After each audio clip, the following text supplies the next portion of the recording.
Christopher Palmer was an author, orchestrator, and record producer born in Norfolk, England in 1946, who studied at Cambridge University and gained respect from composers such as, for example, William Walton, Bernard Herrmann, Miklos Rozsa, Elmer Bernstein, John Scott, and Maurice Jarre with his orchestrations for films such as The Battle of Britain, Obsession, Taxi Driver, Providence, Heavy Metal, Greystoke, The Legend of Tarzan, A Passage to India, and for Ralph Vaughan Williams' The Pilgrim's Progress. He was committed to the recording and conservation of film scores and has written extensively on the subject. Tragically, he died so young at the age of 49 in 1995, leaving us a rich legacy of his writings and orchestrations. What follows is a vocalized version of his article entitled Symphonies of the Silver Screen, where he talks about the British composers and film music and writes, "The roster of distinguished musicians who have worked in films make one wonder how the medium can ever have been held in the contempt it once was by the establishment and the critics.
The sound film opens up fascinating new possibilities of aesthetic and is bound to have a strong influence on the trend of music. In this century, it offers the serious composer what has been lacking since the 18th century, a reasonable commercial outlet for his or her activities, comparable to the occasional music which the greatest classical composers did not disdain to write. And in addition to its intrinsic interest as a new craft, writing for films will have the salutary effect of keeping composers in touch with a large audience and its human reactions. Thus, Constant Lambert, English composer, conductor, speaker, author, journalist and wit, in 1936, a mere 7 years after sound had first arrived in films in England, Hitchcock's Blackmail was the first British film to include synchronous dialogue, sound effects and music.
right. How are you?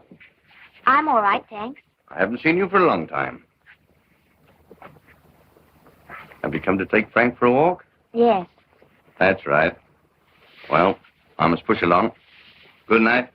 Good night. Good night, Frank. Well, dear? I've been waiting here half an hour for you.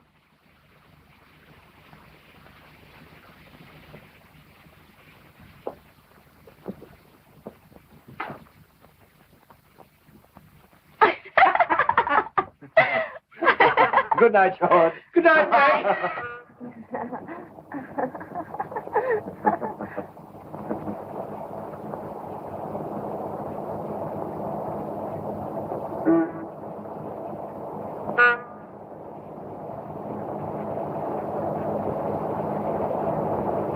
Good night, George.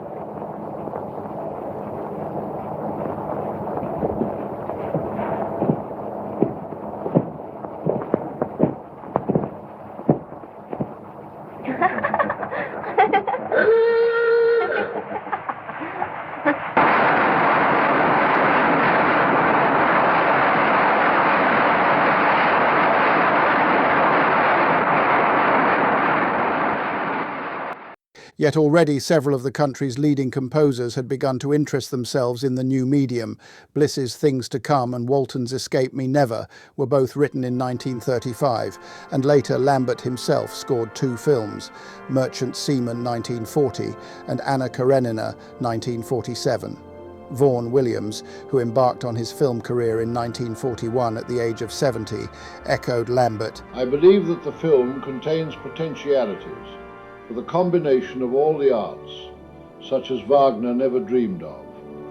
And I would therefore urge those distinguished musicians who have entered the world of the cinema to realize their responsibility in helping to take the film out of the realm of hack work and make it a subject worthy of a real composer.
It used to be said that whereas America had film composers, England had composers who wrote for films. This begs a number of interesting questions. What of Edwin Astley, Hill Bowen, Erik Spear, Bretton Bird, Peter York, Richard Adinsell, Leslie Bridgewater, Hubert Bath, Ron Goodwin, Stanley Myers, and others who are known only for their film or commercial work? Does the fact that they worked or work exclusively in one medium affect the quality of the work they produce in that medium?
What extent does a composer need experience outside films to operate effectively inside?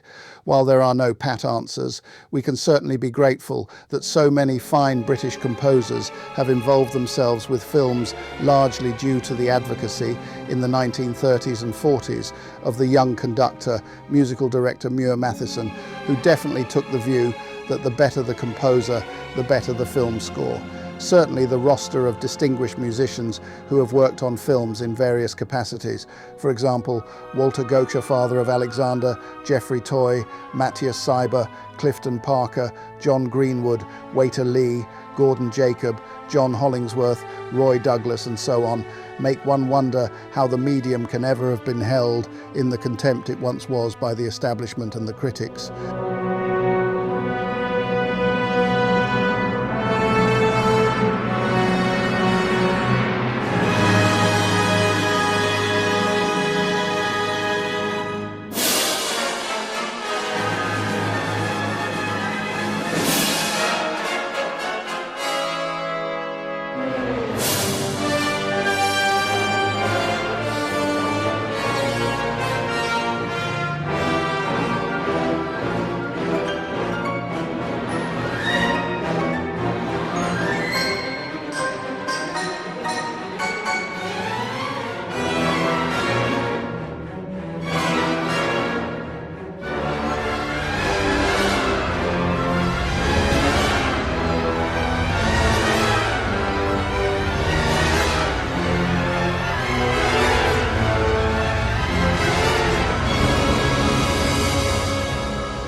Record companies have in general been slow to interest themselves in film music by those Mathieson would have styled the better composers. William Olwyn, Benjamin Frankel, Bernard Stevens, Alan Rawsthorne, Malcolm Arnold and others are poorly represented. It has been left to a relatively small new company like Cloud9 Records to make the first complete recording of Bax's Oliver Twist and Malta GC, of Vaughan Williams' Coastal Command, one of his best film scores, and of Brian Easdale's Red Shoes Ballet. What has happened to this highly gifted composer? After his brilliant early Powell Press Berger stint, Black Narcissus, Gone to Earth and others, as well as the Red Shoes, he seems to have vanished into thin air.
Walton, like Bliss and Vaughan Williams, won acceptance for his film music.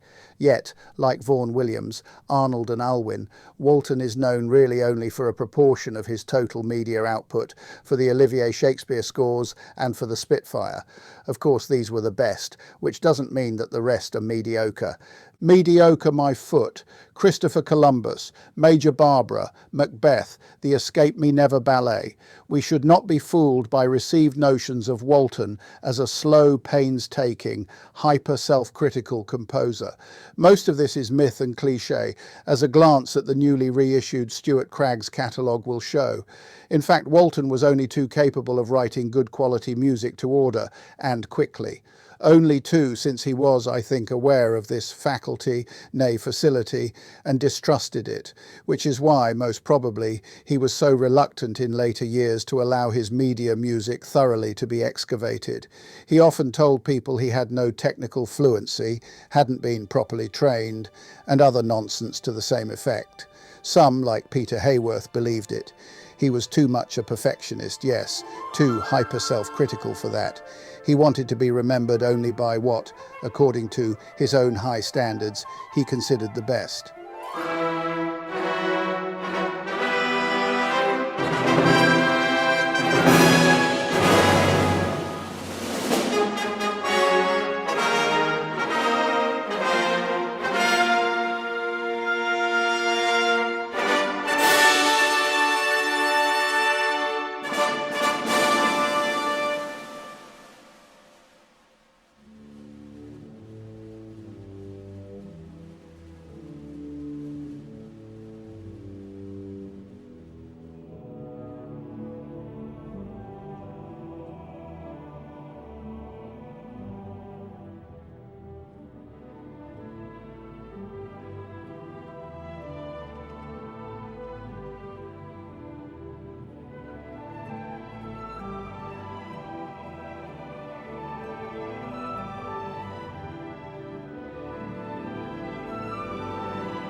Chandos's policy, however, is to do as far as possible a Gesamtausgabe of every composer they take on board, and their collected Walton edition includes for the first time the complete music for radio, films and the theatre.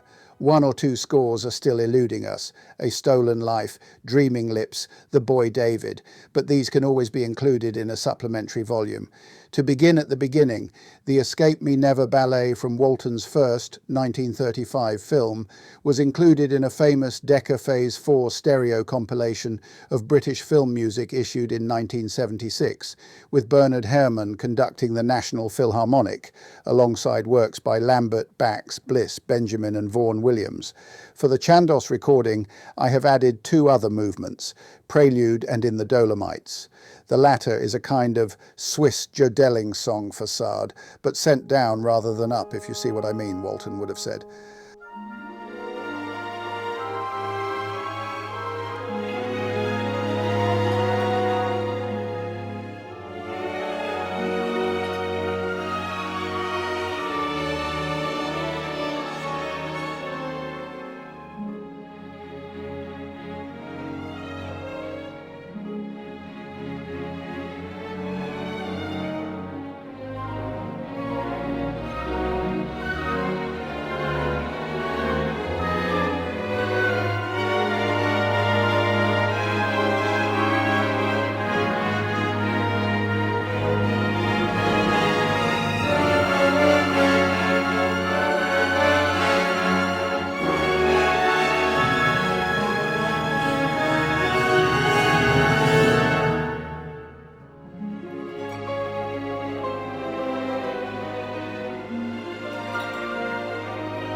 The 1936 As You Like It music remained almost completely unknown until 1987, when Carl Davis recorded a selection of short excerpts for EMI, which immediately captivated by their charm and freshness. I have knitted some of these together, omitting the brief choral finale, but including a soprano and orchestra version of Under the Greenwood Tree, which Davis did not record, to form a continuous piece, a poem for medium-size orchestra of some 10 minutes duration.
The score in the film was reviewed in the October 1936 edition of World Film News by none other than the then 22-year-old Benjamin Britten.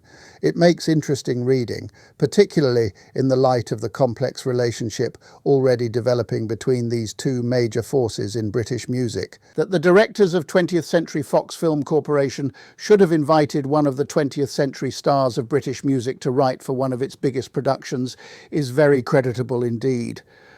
But the invitation seems to have exhausted their enterprise. His name, perhaps symbolically, is absent from the programme, and the opportunities he has had for writing serious film music seem negligible. There is, of course, the grand introduction over the credit titles, pompous and heraldic in the traditional manner. There is a grand oratorio finale with full orchestra based on Elizabethan songs, in which a bunch of Albert Hall contralti is very prominent. Both of these are written with great competence, and indeed Walton is incapable of any sort of inefficiency. But apart from suitable Waldweben noises at the beginning of each sequence, which tactfully fade out as the action starts, that is the whole of Walton's contribution to As You Like It. One cannot feel that the microphone has entered very deeply into Walton's scoring soul. A large orchestra in which strings are very prominent has been used, and in the accompanying pastoral music one is conscious of the energetic ranks of the London Philharmonic sweating away behind the three-ply trees. As far as he is allowed, Walton makes one or two musically apt suggestions. The introduction is very neatly dovetailed into the chicken yard, and Leon Goossens on the oboe mixes very creditably with the Wyandottes. Also, a neat and poetic use of the leitmotif Rosalind is to be noted. But the music for As You Like It is not the advance on Escape Me Never, which we all expected. Britten clearly expected the As You Like It music, which serves mainly as decoration and background, to take a more active role in the drama than would probably have been appropriate. He also chides Walton for his conservatism in conforming to film music conventions of the time, with their stock formulae and use of large symphony orchestras for all contingencies. Britten himself was much drawn to experimental techniques and small ensembles of unorthodox constitution. However, in perspective, we can see that Walton's great strength was always precisely as a conservative or conformist. He was never prompted to break the rules, but achieved great feats of originality in obeying them, viz. The later Shakespeare scores.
As You Like It is certainly eclectic, but touched nonetheless in many places with Walton's distinctive mind and sensibility. Incidentally, it provides much food for thought that in later years Walton, not Britten, became known as a feature film composer.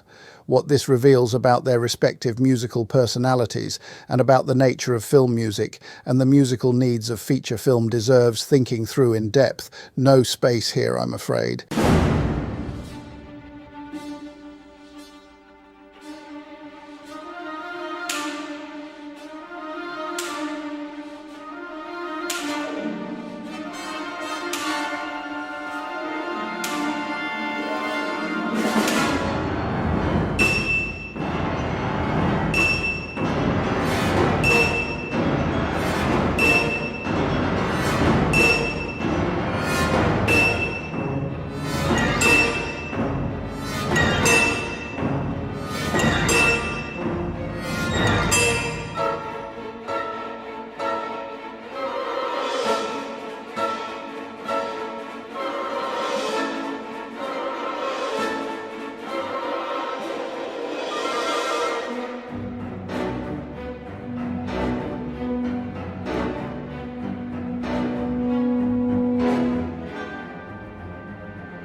Gabriel Pascal's film of Shaw's Major Barbara, 1940, is also major in respect of Walton's score. It was seeing this film on TV that first made me realise that there was more to the cinemusical side of Walton's personality than most of us realised.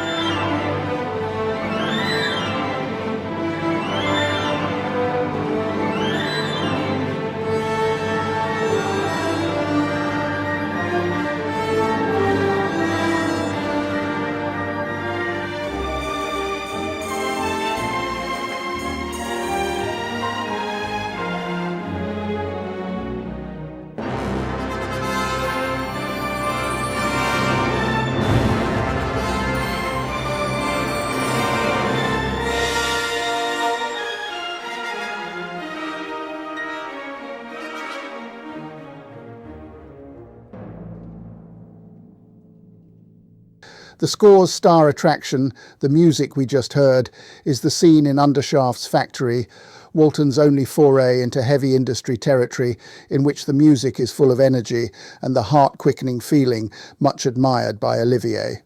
Was Walton, I wonder, actually at work on this sequence in the country quiet of Alice Wimborne's Northamptonshire home with the Battle of Britain raging in the south?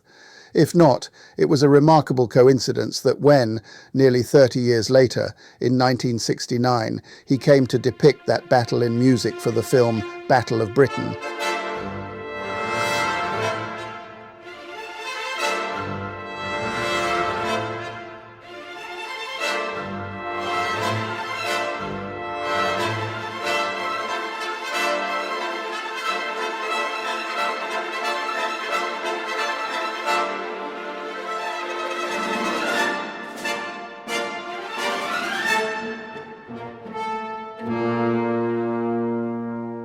his musical procedures bore a strong resemblance to those he employed in Major Barbara's factory scene.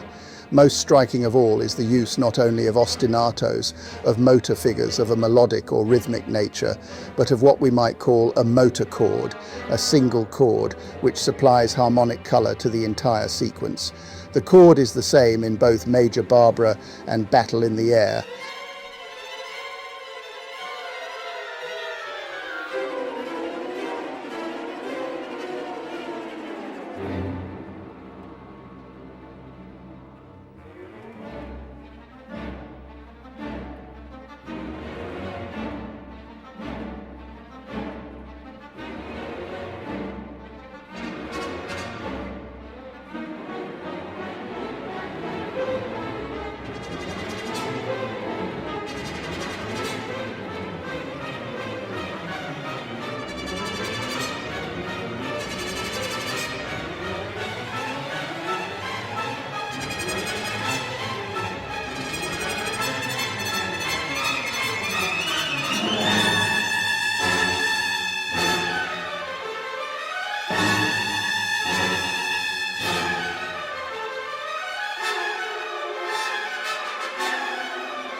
Aside from the first of the few, from which Walton extracted the Spitfire Prelude and Fugue, his other wartime docudramas, Went the Day Well.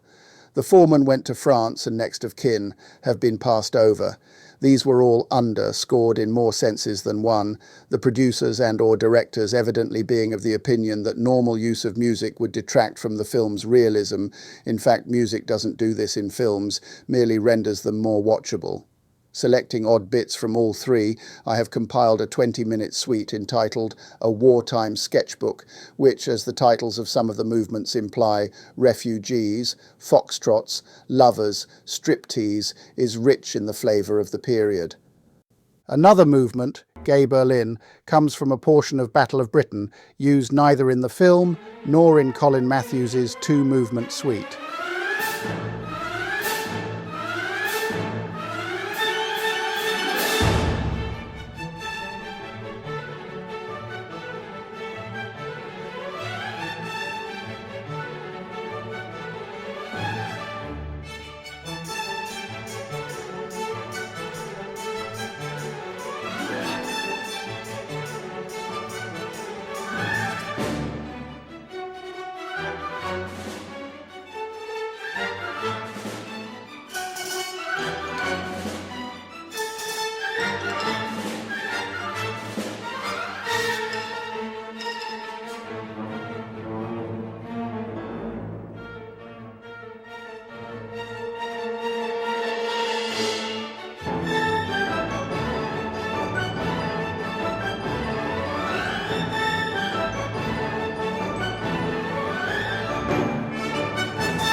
We come to Henry V, Walton's undisputed cinemusical masterpiece and a landmark in the history of the art.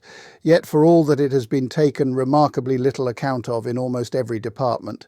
Matheson's four-movement orchestral suite has been often recorded, but leaves large areas of the score unrepresented. The Sargent suite, recently recorded by Carl Davis for EMI, omits the Agincourt sequence, which, as one witty reviewer put it, is Hamlet without the prince. One of Walter Legge's Philharmonic projects of the late 1940s was to do a special, i.e. non-soundtrack Henry V recording, in which Olivier took over all the big speeches, not merely Henry's own, and Walton made some adjustments to the music to suit. They were restricted to what could be accommodated on 478 RPM sides. So much had to be omitted.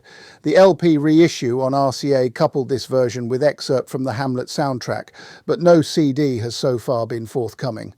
My version is more complete than anything so far published and recorded, restores between 90 and 95% of the original score, and is properly structured in the form of an 8-movement concert work for speaker, chorus, boys' choir, optional, and orchestra, which plays for about 50 minutes.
Farewell, farewell, divine Zenocrate.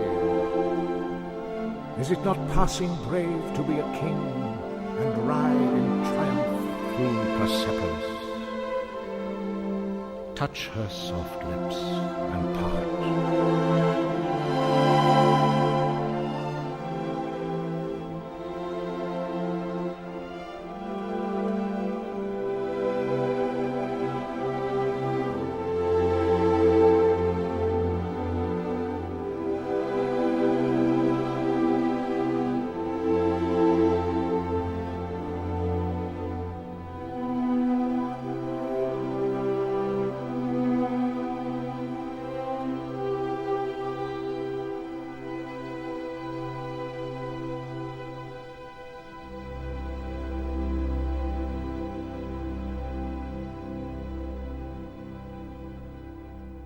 Work on this also led me, fascinatedly, into scrutinising Walton's sources. We all know that the charge in the Agincourt sequence was modelled on the battle on the ice in Prokofiev's Alexander Nevsky.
But how many also know that Walton drew on Canteloup's Chants d'Auvergne, 3 of them, including the now famous Bolero for the scenes at the French court, on the Fitzwilliam Virginal book for the Globe Theatre and Boar's Head scenes, and for the battle music on 2 tunes, Réveillez-vous Picards and Agincourt Carol, supplied by none other than Vaughan Williams, who had already used them himself in a 1934 piece for brass band entitled Wait for It, Henry V.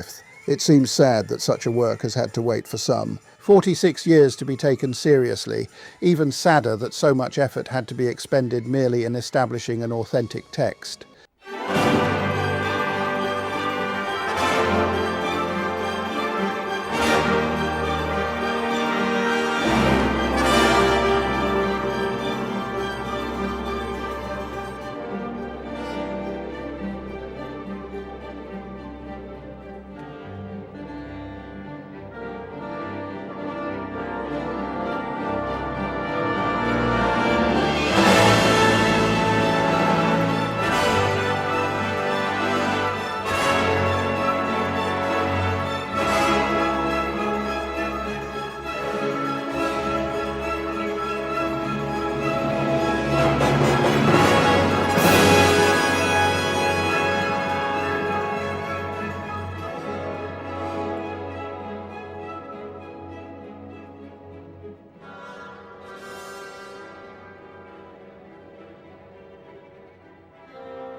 This day is called the Feast of Crispian. He that outlives this day and comes safe home will stand a tiptoe when this day is named, and rouse him at the name of Crispian. He that shall see this day and live old age will yearly on the vigil feast his neighbors and say, tomorrow is St. Crispian. Then will he strip his sleeve and show his scars and say, these wounds I had on Crispin's day. Old men forget, yet all shall be forgot, but he'll remember with advantages what feats he did that day. Then shall our names, familiar in his mouth as household words, Harry the King, Bedford and Exeter, Warwick and Talbot, Salisbury and Gloucester, be in their flowing cups freshly remembered. This story shall the good man teach his son, and Crispian shall ne'er go by from this day to the ending of the world, but we in it shall be remembered. We few, we happy few, we band of brothers. For he today that sheds his blood with me shall be my brother. Be he ne'er so vile, this day shall gentle his condition. And gentlemen in England, now abed, shall think themselves accursed they were not here, and hold their manhoods cheap, whiles any speaks that fought with us upon St. Crispin's day.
The same applies to a lesser degree to Hamlet and Richard III, and highlights the need for a national archive or repository specifically designed to receive film scores and make them available for whatever purposes, whether for study or for concert performance or recording.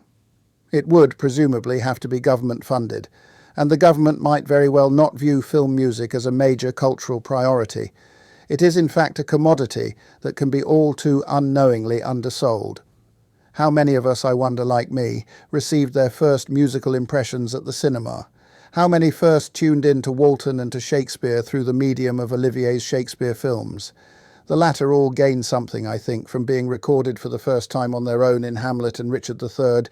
I used the spoken voice only in those sections which were specifically composed around it, for example, To Be or Not to Be, particularly Richard III, in which a certain amount of music was either dubbed at a low level or dropped altogether. To be or not to be, that is the question.